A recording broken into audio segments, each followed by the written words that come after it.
Hello, I'm Jiva Putri, and I'm going to present my midterm report for English Morphology subject with title Morphology in Balinese Language.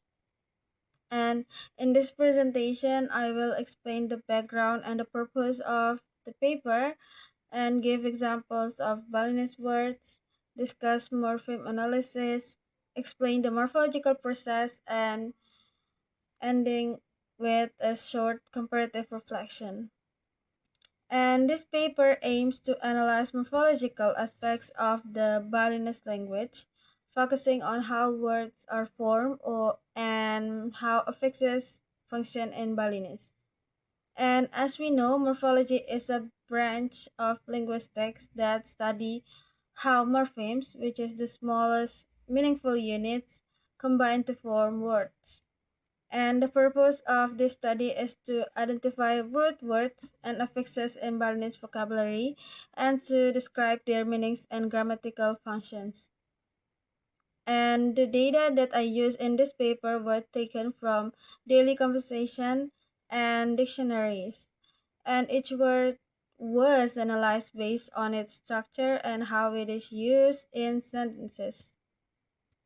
And I collect 30 Balinese words, and some example is ngidi means asking for something, ngaba means bring, and mabasa means speaking, nyurat means write, and jaga means pretty or beauty, and there's also gurune means the teacher, and this word were analyzed to identify the morpheme structure and whether they involve derivational or inflectional process.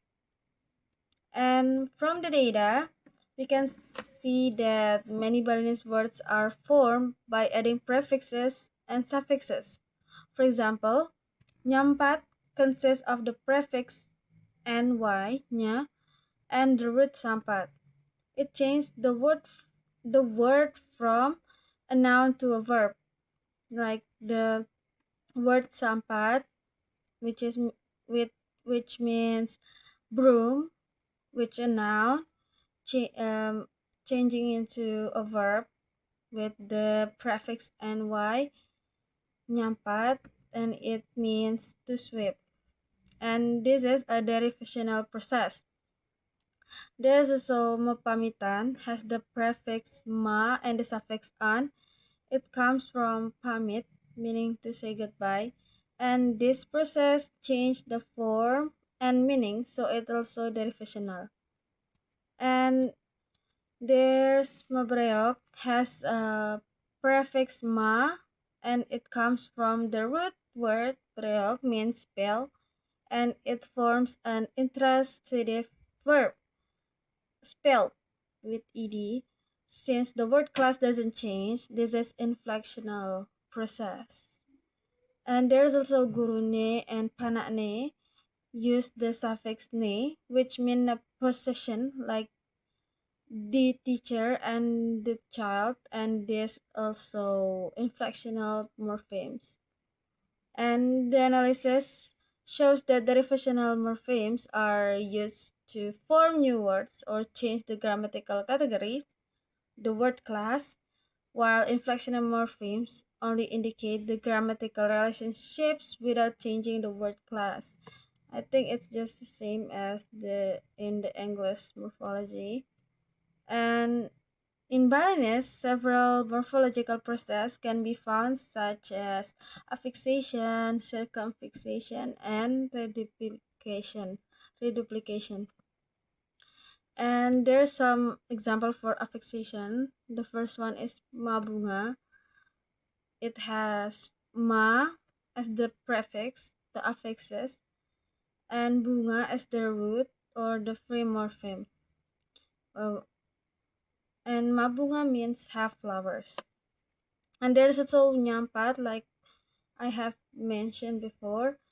The prefix nya with the root word sampat becomes nyampat, which means to sweep. And there's also the manan.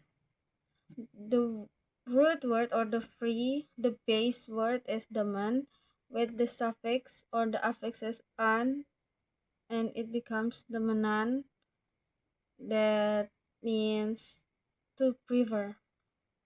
And there's also reduplication in Balinese.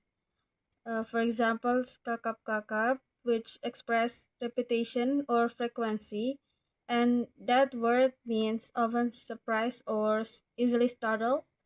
And there's also lenlenan, which indicates variety or plurality, and that word means other things or and others. And these examples show that Balinese word formation is quite rich and productive.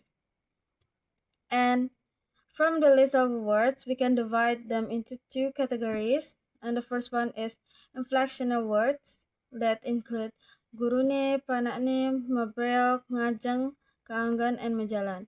Because it didn't change the word class. And there's also derivational words that include nyampat, mapamitan, panglingsir, nyarengin, demenan, mabunga, magendong, and etc.